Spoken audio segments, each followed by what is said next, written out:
మంత్రి లోకేష్ చొరవతో శ్రీకాకుళం జిల్లాలో ఓ కుటుంబానికి తల్లికి వందనం నిధులు జమ అయ్యాయి. మిలియాపుట్టి సచివాలయ సిబ్బంది పొరపాటుతో కృష్ణవేణి అనే మహిళకు తల్లికి వందన పథకం లబ్ధి అందలేదు. సచివాలయ సిబ్బంది చుట్టూ తిరిగినా ఫలితం లేకుండా పోయింది. దీంతో తన సమస్యను స్థానిక టీడీపీ నేత బసవ పరమేశ్వరరెడ్డి దృష్టికి తీసుకువెళ్లింది. ఆయన ఎమ్మెల్యే గోవిందరావు సహకారంతో మహిళ సమస్యను ట్విట్టర్ ద్వారా మంత్రి లోకేష్ దృష్టికి తీసుకువెళ్లారు. వెంటనే స్పందించిన మంత్రి లోకేష్ మహిళ ఖాతాలో నిధులు జమ అయ్యేలా చేశారు.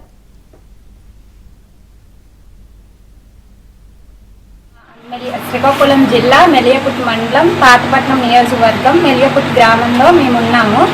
తల్లికి వందనం ఇంతకు ముందు పడేది. లాస్ట్ ఇయర్ ఏంటయిందంటే సచివాలయం సిబ్బంది ఏదో మిస్టేక్ చేయడం వల్ల మా పిల్లలకి తల్లికి వందనం రాలేదు. అలా అని చాలా అంటే సచివాలయం చుట్టూ చాలాసార్లు తిరిగిన తర్వాత చాలా అధికారుల దగ్గరికి గట్రా వెళ్ళడం జరిగింది. అలా వెళ్ళేసరికి ఒక్కరోజు యూత్ లీడర్ అయిన పరమేశ్వర రెడ్డి దగ్గరికి వెళ్ళాము.